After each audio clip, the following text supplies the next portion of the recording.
आप क्या देखते हैं introduction to process. Okay, process को देखते हैं तो पहले देखते हैं प्रोग्राम क्या होता है। What is the program? Compile code that is ready for the execution, उसे क्या कह देते हैं? प्रोग्राम कह देते हैं। प्रोग्राम कहते हैं। What is the process?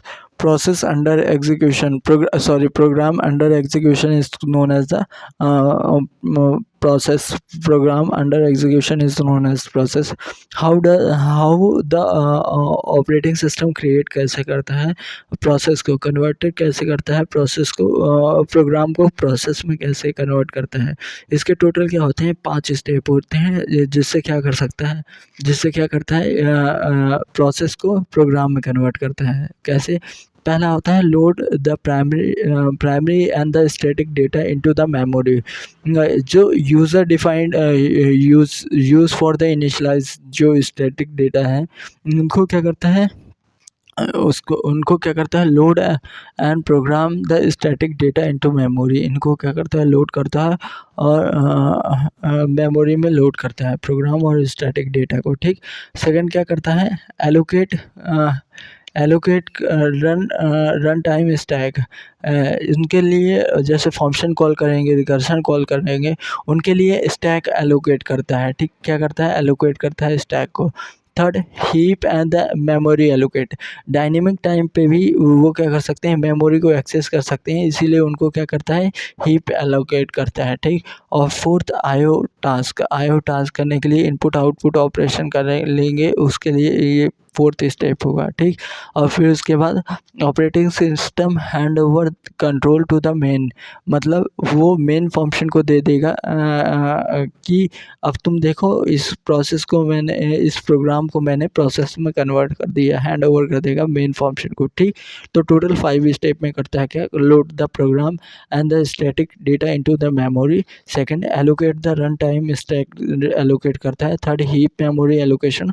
Fourth is the IO task जो होते हैं उसको करवाता है। Fifth OS hand over to the main को कर देता है। ठीक। अगर आर्किटेक्चर देखें किसी भी प्रोसेस का प्रोग्राम जो प्रोसेस में बन गया है उसमें देखें तो पहला होता है स्टैक का है होता है part of the memory use for, वो पार्ट ऑफ द मेमोरी जो कि यूज़ होती है फॉर लोकल वेरिएबल के लिए।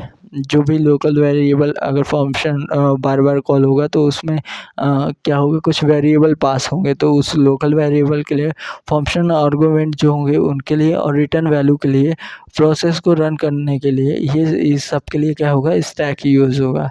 फिर सेकंड आते हैं ठीक, और सेकंड आते हैं हीप का के लिए होता है पार्ट ऑफ द मेमोरी जो कि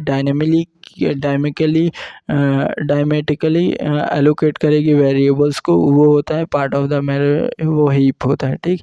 थर्ड डेटा ये होता है, ये ग्लोबल और स्टैटिक डेटा जो इनिशलाइज जो ग्लोबली एक्सेस हो और स्टैटिक डेटा जो स्टार्टिंग में इनिशलाइज हो उसको हैंडल करने के लिए क्या होता है डेटा में रखती है। ठीक। और फोर्थ क्या होता है टेक्स्ट होता है, जो कंपाइल कोड होता है लोडेड फ्रॉम डिस्क से जो लोड किया गया है उसको टेक्स्ट फॉर्मेट में मतलब कंपाइल करके रख लिया गया है। ठीक। अब रिकर्शन में क्या होता है एरर स्टैक ओवर, कौन से एरर आते हैं जब प्रोग्राम रन करता है, प्रोसेस रन करता है तो कौन से एरर आते हैं। तो एरर दो प्रकार का, एक स्टैक ओवरफ्लो हो जाता है, इसे ये बेस केस सेट नहीं रहता है, इस कारण से अगर स्टैक ओवरफ्लो से बचाना है तो बेस केस को सेट करना पड़ेगा। और दूसरा आता है आउट ऑफ मेमोरी, जो हीप पे रहता है। हीप क्या होता है डायनेमिकली मेमोरी फुल हो जाती है, तो ये इसमें क्या होता है ये एरर दे देता है आउट ऑफ मेमोरी। ये इसके लिए क्या करना पड़ता है डी एलोकेशन जो करना पड़ता है ऑब्जेक्ट को। जैसे C++ में इसमें क्या होता है ऑटोमेटिकली डिलीट नहीं होता है, जावा में गार्बेज कलेक्टर जो यूज़ नहीं है उसको डिलीट कर देता है, बट C++ में अपने से करना पड़ता है, तो इसीलिए ये क्या करता है डी एलोकेट कर देता है अनयूजुअल ऑब्जेक्ट्स को। ठीक। अब आते हैं फिफ्थ, क्या देखते हैं, एट्रीब्यूट ऑफ द प्रोसेस। कौन कौन से एट्रीब्यूट है प्रोसेस के। अब देख लिए आर्किटेक्चर देख लिया, अब प्रोसेस के एट्रीब्यूट देखते हैं। Feature that allow to identify the process ID, एक फीचर है जो कि अलाउ करता है आइडेंटिफाई करने के लिए process ID. Unique process ID होता है जो कि प्रोसेस को यूनिकली आइडेंटिफाई करता है, तो वो होता है प्रोसेस यूनिकली, ठीक। फिर उसके बाद प्रोसेस टेबल होता है। प्रोसेस टेबल कैसे होता है, जैसे कि देखिएगा कि हर प्रोसेस होगी, उसमें P1 प्रोसेस होगी, P2 प्रोसेस होगी, हर प्रोसेस होगी, तो प्रोसेस टेबल के अंदर क्या होगा, हर प्रोसेस का अपना PCB भी होगा, प्रोसेस कंट्रोल ब्लॉक। हर प्रोसेस अपने हर एंटिटी को उसमें स्टोर करेगी। प्रोसेस टेबल के अंदर, प्रोसेस कंट्रोल ब्लॉक के अंदर हर ऑब्जेक्ट अपना रखेगी। तो प्रोसेस टेबल क्या होता है, the process are beginning tracked by the operating system using the table। जो प्रोसेस होते हैं वो ट्रैक होते हैं ऑपरेटिंग सिस्टम के थ्रू टेबल के फॉर्म में, table like data structure, table के जैसे डेटा स्ट्रक्चर के। Each entity in the table, her entity table में जो हर एंटिटी होती है is process control block. Her entity जो टेबल के अंदर रहती है उसके पास क्या होता है, प्रोसेस कंट्रोल ब्लॉक होता है, ठीक। अब PCB होता क्या है, PCB स्टोर करता है, store information and attribute of the process. ये स्टोर करता है इंफॉर्मेशन और एट्रीब्यूट ऑफ द प्रोसेस को स्टोर करता है।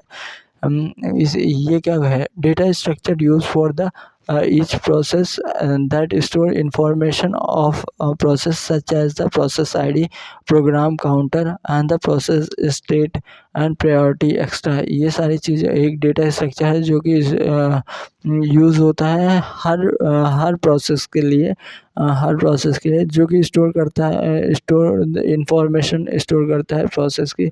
जैसे प्रोसेस आईडी क्या है, प्रोग्राम काउंटर क्या है, प्रोसेस स्टेट क्या है, प्रायोरिटी क्या है, इन सारी चीज़ों को क्या करता है PCB स्टोर करके रखता है, ठीक। अब देख PCB स्ट्रक्चर किस तरह का होता है। अब इसका स्ट्रक्चर किस तरह से होता है, जैसे प्रोसेस आईडी होती है। प्रोसेस आईडी क्या करती है, यूनिकली आइडेंटिफाई करने के लिए हेल्प आती है कि हर प्रोसेस को यूनिकली आइडेंटिफाई कर पाए, इसलिए प्रोसेस आईडी काम आती है। प्रोग्राम काउंटर क्या करता है कि जैसे एक प्रोग्राम के अंदर मल्टीपल इंस्ट्रक्शन लिखे होते हैं, ये पॉइंटर करता है कि कौन से इंस्ट्रक्शन को अब रन कर दिया और कौन से इंस्ट्रक्शन को रन करना है। तो next instruction address of the program, अब कौन से इंस्ट्रक्शन को रन करना है उसको पॉइंटर करेगा।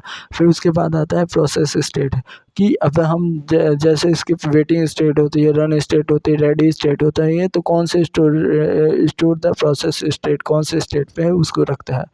Priority based on the priority process get CPU time, इसकी कौन सी प्रायोरिटी है उसके बेस पे ही करता है। रजिस्टर जैसे स्टैक पॉइंट है, CP पॉइंट है, तो ये सारे रजिस्टर वैल्यू होल्ड करते के रखते हैं। नीचे देखेंगे रजिस्टर इन PC, ये सारे रजिस्टर वैल्यू होल्ड करके रखते हैं।